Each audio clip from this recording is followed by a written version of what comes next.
Also take the recoil of the gun and then transfer it into the carriage. Ahead of the second reinforce, we have the chase, which will direct the shot at our target. It thins out to the narrowest, but then it flares out again at the muzzle for the ease of aiming. Now, all of the cannon that were at Ticonderoga, if they were mounted on carriages, were mounted on carriages like the one you see here, called a garrison carriage, sometimes a naval carriage. Ideal for the narrow confines of a wall, like the ones at Ticonderoga, or, of course, ships, where the decks, of course, are quite close together. The parts of which are followed. If you look at the two cheeks, those are the big pieces of hardwood on either side that support the gun.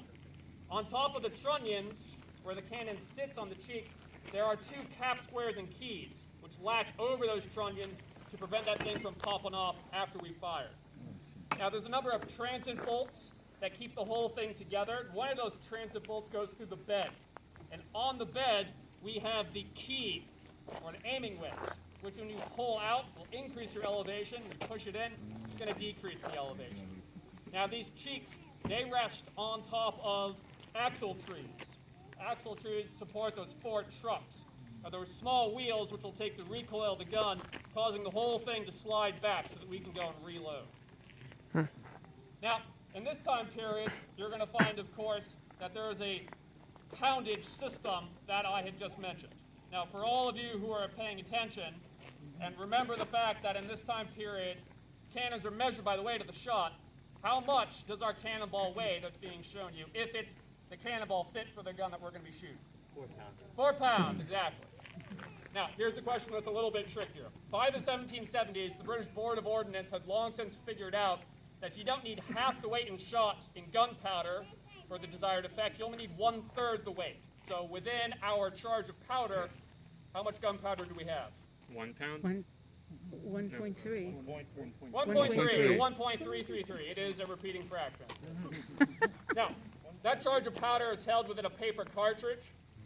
But we need one more thing to go and fire, and that is wadding, which is going to pack everything together so that we don't have a misfire. Here at Ticonderoga, they use junk, which is in essence hemp rope, no longer serviceable, pulled apart and then tied up into these little wads. And then you have one wad that packs the powder to the breech, and then another wad that packs the shot on top of the powder. You pull out that aiming wedge so the tube sits at a 45-degree angle, and you light that off. You'd expect the cannonball to travel 1.7 miles. Even though it's the smallest of the French system, it still's got some substantial range. To put that into context, Mount Defiance, summit up there, that is a mile from where we are standing, at least according to Google Maps. Well within range. Now, let's imagine in the last war, the French and Indian War, the enemy was within point-blank range. For a gun like this, that's about 800 yards. It's when the projectile will fly through the air for a second's worth of time. You begin switching over to different kinds of shot. Grape shot, for example, still weighs 4 pounds for a 4-pounder, but this time it is 9 iron balls that are 1.25 inches in diameter, all tied around a central post. And then, of course, when the gun goes off, that canvas bag dissipates and the shot spreads out towards the enemy, making things like light entrenchments completely useless. Now imagine the enemy is closing fast, and grape shot simply isn't going to do the trick. You switch over to canister. Again, it's 4 pounds, but this time 4 pounds of soldiers' musket balls. And of course, when that goes off, that tin can disintegrates, and the musket balls spray out towards the enemy, such is the effect of the infantry firing volley after volley. But of course, that's substantial more range. It'd be the job of the Royal Artillery, 3 or 4 of which were here, to make sure that all this ammunition was being maintained. And it was all kept within the southwest bastion. The casemate that the French had constructed was being used as the powder magazine, because the original powder magazine had been destroyed. Regrettably, that casemate is described as being very leaky, and so the process of maintaining this ammunition was probably quite a chore. Now, the men of the artillery also would have been instructing the drafts from the infantry in this garrison how to use the tools and where to stand to use the tools when using the 1765 exercise of the great guns and small arms. Now, you typically are going to have a crew that consists of 5 members, but today there's 3 of us. You're going to find that they array themselves around the front of the gun, and the men who stand to the front, they carry 2 tools, one of which is the sponge rammer. Now, the sponge rammer is, of course, that long haft that has 2 cylinders on either end. One of those cylinders has sheep's fleece tacked around it.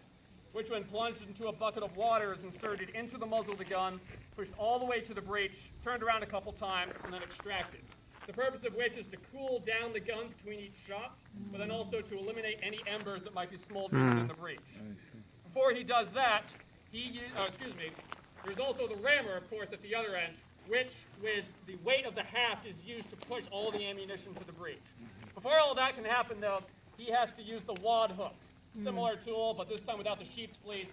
There are two pointed pieces of iron intertwined around one another, which is inserted into the gun right after it's fired, and then it pulls out the remains of any paper cartridge that might be smoldering within the breech. Now, the men who stand to the rear of the gun carry different tools. One of the men is responsible for priming the piece, and he carries the priming horn and then the priming wire. Priming horn is the powder horn filled with fine-grained gunpowder, which can be poured into the vent of the gun, distributed by that brass spout up front.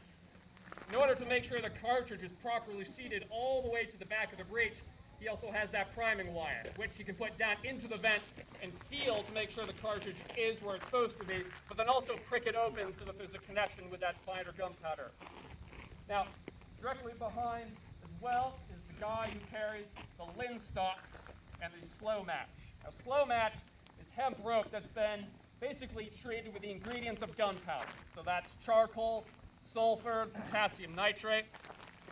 And you're going to find that when further impregnated with wine spirits, it creates a match that burns very, very slowly so as not to expend the match, but also, of course, hot enough that when blown upon, it can light up our priming charge. All of the gunners, ideally, are going to carry the thrower hand spike, a simple machine which can amplify the strength of the man in order to move the gun in and out of battery, but then also to aim the piece. Now, as mentioned before, these men are following the 1765 exercise of the great guns and small arms. The first command to begin this exercise is, take heed! And the men all form around the gun facing inward. Silence! Lay off the apron. Stop the touch hole. Handle sponge staff. Charmatross in the back has put his thumb over the vent.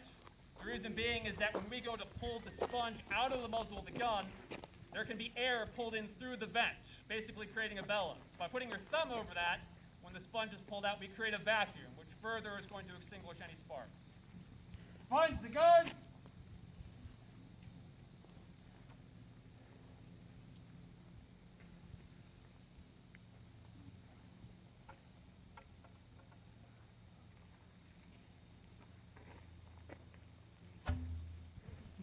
Handle cartridge. Cartridge is brought forward from the ammunition box along with a wad and then handed to the man up front so he can insert it into the muzzle of the gun. Put it in the gun. Wad to your cartridge. Handle rammer. Ram home cartridge and wad. And then with thrusts, literally throwing that haft to the breech, the weight of that oak haft seats everything firmly to the back where it's supposed to be. Shot the gun! The ammunition is brought forward from the box, this time, of course, that 4-pound cannonball, which we are not going to shoot, just so there are any Vermonters in the ranks who are worried about that. The wad is then positioned on top, and then everything rammed down to the breech once again. Very low, shot one!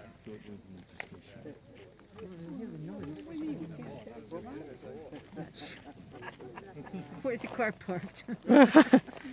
You better have nothing in the range of that cannon. Yeah, they know what to do. Oh, I know. Fort Niagara, they shoot it out in the lake. Fort Niagara. Oh, wow. Drive the cartridge be home. So here's where this manual differs from a lot of other ones. Instead of running out the piece and priming, the guy in the back, he takes that priming wire and puts it into the vent to make sure that the cartridge is firmly packed against the breech. If this doesn't happen, and then we roll the gun forward and try and fire, we're going to have a misfire, and then have to roll it back, and then, of course, unload the gun in order to try again. Cover rammer. Handle your crows and hand spikes.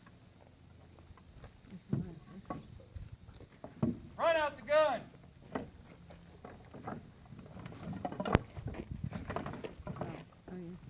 There we go.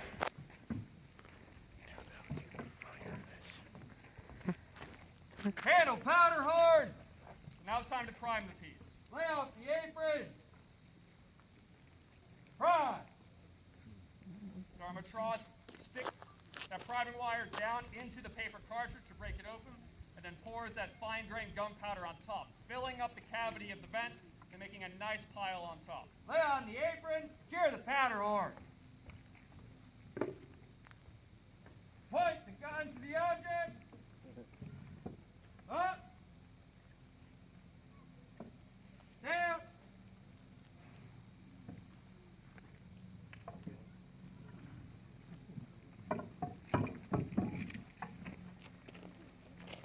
Take off your match and blow it. This is the loud part, if anyone was wondering. Okay. Lay off the apron. Fire.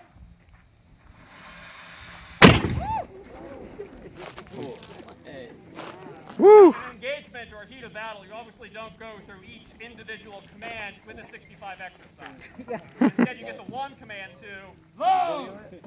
No, And then by drilling, of course, day after day after day, you're going to have, of course, it built into you and have the initiative to know what to do within each step. Of course, by taking different positions on the gun, drafts from the infantry can be very well versed in the operation of the gun using the 65 exercise. But each one is going to know the system. sun was Jeez, so slow. Now you'll note there isn't anything particularly quick about this exercise, is there?